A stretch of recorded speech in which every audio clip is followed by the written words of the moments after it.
A few months ago, I reviewed the Sony Theater Bar 9 soundbar and was pretty impressed by its performance. However, I only had the bar at the time and have since come into ownership of the top tier compatible SW5 subwoofer and RS5 rear speakers, so I wanted to do a follow-up video to give my impressions as we're seeing more of the competition release full home theater packages, which typically include those extra speakers. While this isn't going to be a full in-depth review of the soundbar since I've already done that, link above now, I'll still cover most of the specs and features so you don't have to jump to another video. And should you decide to buy, I'll place links in the description and the top comment with the lowest possible prices I could find. So we've got the Bravia Theater Bar 9, the SW5 sub, and the RS5 rears, which when added all together have a standard retail price of about $2,700, but can be found on sale right now for as low as $19.99, which makes it extremely competitive versus other soundbars in the range. The Bar 9 has 13 speakers built in, which consist of Sony's new two-way X-balance speakers with added tweeters for front and center imaging, quad woofers and passive radiators to help generate deeper bass, up-firing speakers to reflect sound off the ceilings, and side speakers to fill your space with directional sound, while beam tweeters reflect high frequencies off the walls. The goal here is to create a sound bubble that surrounds you from all angles, and using 360 spatial sound mapping, the Bar 9 creates up to 5 phantom speakers by itself, up to 11 when you include the rears, which really do a nice job of bringing it all together, and when you calibrate with soundfield optimization, which is a unique experience using your phone, you'll hear those chimes coming from all around you as it calibrates. It even provides a short demo when you're done.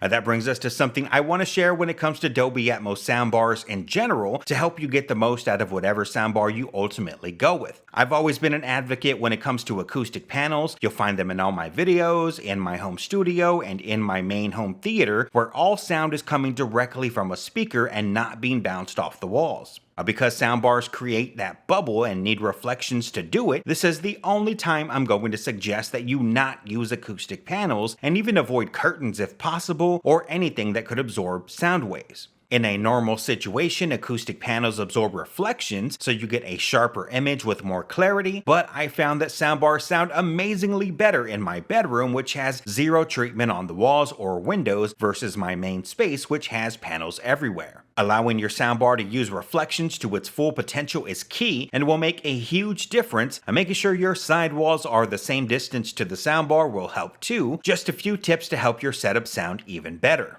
That brings us to the Bravia TV app, which is what I use to control the bar like 80% of the time, because it gives you options you can't find on the remote, like being able to further dial in settings like adjusting your sub and rear volume levels, turning on night mode, voice mode, running that calibration, or accessing a variety of settings found in-app only. Now, I have a PS5 Pro, and although I already have a Samsung S90C OLED TV I bought a few months ago, it's a bit too big since moving the setup into my bedroom, so I'm thinking of downsizing to a 55-inch instead and going with a Sony Bravia TV, since having an all Sony setup will have its perks. While the Bar 9 has all the latest features like 4K HDR, 8K HDR, Dolby Vision, and HDMI 2.1 for 4K 120Hz compatibility, when paired with a Bravia TV, you also get Sony-specific features like auto-tone mapping and auto-genre picture mode to make your gaming experience even better. You do get other bonuses as well when it comes to watching movies and streaming, like Voice Zoom 3, which is powered by AI and recognizes voices and either amplifies them or reduces their volume to make dialogue more audible when using voice mode, and Acoustic Center Sync, where the soundbar uses the TV's built-in speakers in conjunction with it as a center channel for a more dynamic audio experience. You can also ditch the soundbar remote, as you'll be able to control the Bar 9 with a Sony TV remote. The soundbar outputs Dolby Atmos and DTS-X signals and is IMAX enhanced, and after a few demos, if you really want to hear what the soundbar is capable of, check out the intro scenes to A Quiet Place Part 2 that'll have your adrenaline pumping as it makes great use of the phantom speakers from the Bar 9 and rears, as well as pumping out some nice bass from the SW5. I watched a few scenes from Spider-Man Across the Spider-Verse and the live-action One Piece and can safely say that once you calibrate and adjust your speaker parameters to your liking, it's a fantastic experience, and while my primary use of this setup will be gaming, I can rest easy knowing my audio will match my visuals in terms of fidelity and provide a top-tier experience.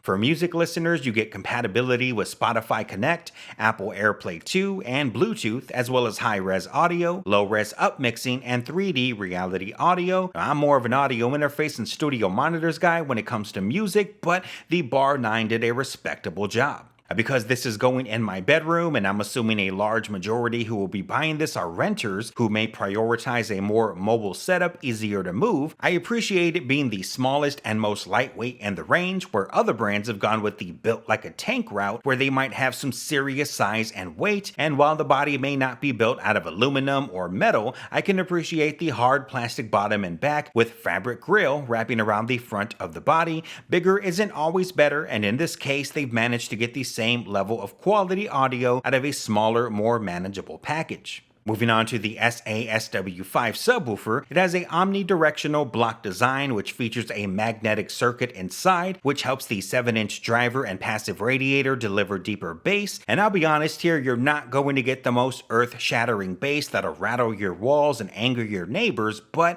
instead get a more balanced sound that to my ears is pleasing and accents the image instead of taking it over. This can vary, of course, depending on your room and how hard you push those sub-levels, but I find that keeping it on 0 or -2 on a scale of -10 to +10 is the sweet spot for me. You may want more, and if you're in a house, you can do that. I am in an apartment, and to me, this sounds best to where it won't lead to complaints. I personally dig the faux leather look at sports to give it a high-end feel, and I don't have it yet in this video, but I did order a set of ISO acoustic stands to further decouple the sub from the nightstand it's on, which may increase the performance. We then have the SARS5 wireless rear speakers, which have a unique cylinder shape and flat back, meaning they're easy to mount on the wall or put up against a wall, and are wrapped in a cloth-like fabric similar to that of the Bar 9, so it complements it well. You'll find an up-firing Atmos speaker on top, a woofer and tweeter facing the front, and passive radiators on the sides. They do have built-in batteries so you can charge them up with an up to 10-hour playback time. I keep them plugged in so they're always in sync with the rest of the system